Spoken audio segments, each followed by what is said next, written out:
Hello, my name is Sydney, and my presentation topic is on movie tie-in editions. I hope you enjoy.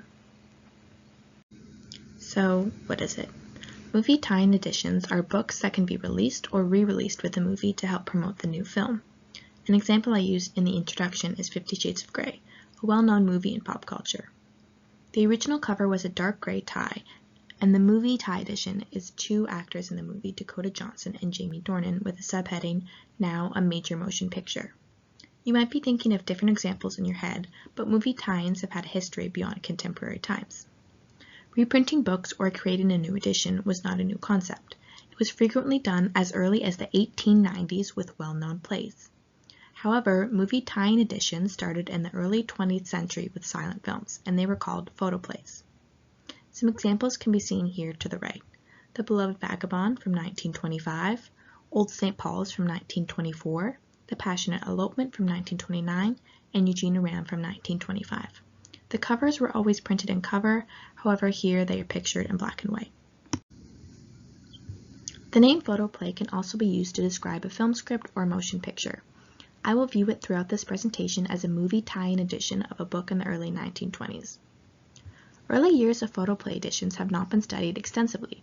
There are certainly examples of these books, but not so much on critically analyzing them as many scholars have noted in my research.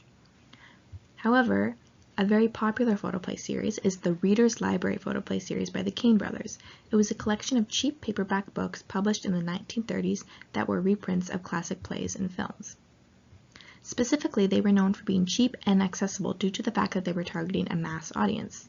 Many of the books features pictures or stills from the movie adaptation, and it was meant to bridge a connection between the two mediums. Some libraries would promote these tie-in books and encourage people to read the book along while watching a film, and saw success in book rentals. During this era of publishing, there were costs associated with the slump of the economy and increased labor costs. That's why photoplays were paperbacks, because it was easier to create during shortages. Movie tie-ins were more than a promotion of a film, but they were created as a new way to experience the story. It was used as a narrative addition to a story instead of as an advertising tool that we might see today. As films began to develop from silent to talkies and from black and white to color, book designs became simplistic. The editions weren't design heavy and would have simple stills or images from the movie. As we moved to the 1950s, the novels were very uniform and became commercially tied to blockbuster films. The example of the Ben-Hur cover shows a relatively simple design when compared to the vivid imagery of the 1920s. The edition didn't come with any movie stills or extra information, simply a book reprint with the emphasis on Now a Major Motion Picture. The collection from the Reader's Library in the 1930s became very coveted in history because of their visually impressive designs. The photoplays started with before they started marketing in a more simplistic manner as an easy way to produce the commodity. As the movie tie-ins started to develop, they began to have a standardized formula. The book had a film still or actor on the front with no extra visuals, no text. An example from the 1960s here is The Midnight Lace. The 70s and 90s had a focus on genre movie tie-ins. Sci-fi became popular with classics like Star Wars and Jurassic Park, which focused on matching the poster aesthetics and the large blockbuster films that they were accompanying.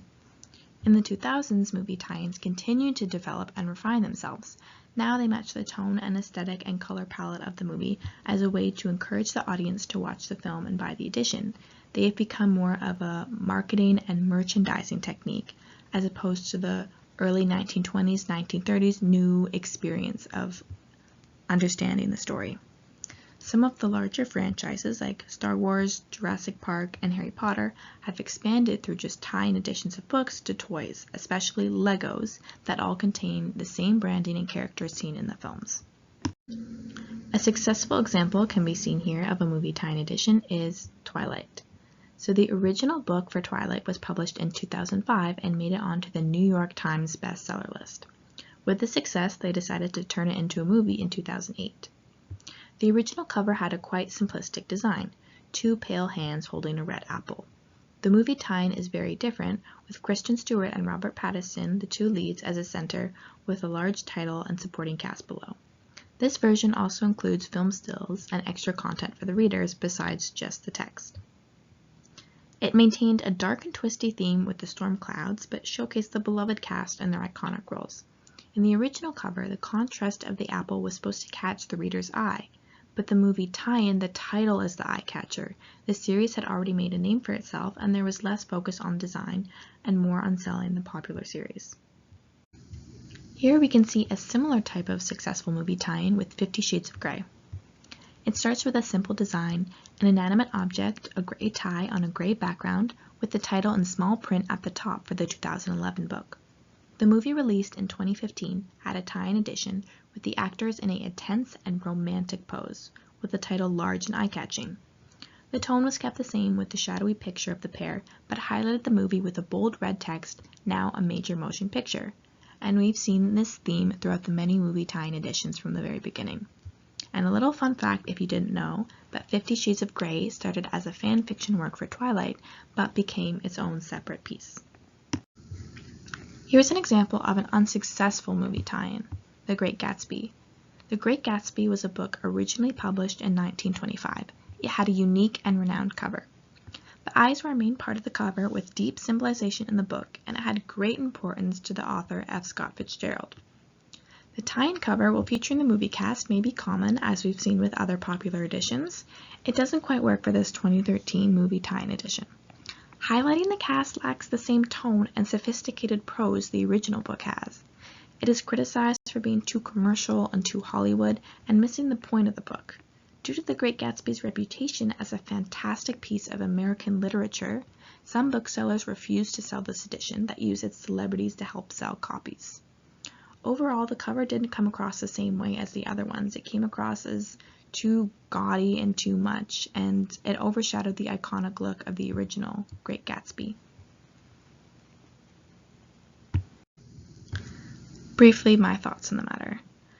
For me, I don't really like the classic and traditional movie tie-in cover. I don't like having actual people or actors on the cover. I like the original work that's been done with specific details in mind, and a specific artist who's created this image for the book, and creating a movie tie-in book kind of erases the art that's been created to go along originally with the story. However, I found it interesting that the movie tie-ins in the early 1920s and 30s were created as a new way to experience the story, and it definitely gave me a new insight on movie tie-ins and how they weren't always just for commercial use. Will it change my book buying habits? Probably not. I think I'll stick to the original covers because I find they have the most meaning, but it's just given me more information on what movie tie-ins used to be like. Thanks for watching and listening. Here's my reference list.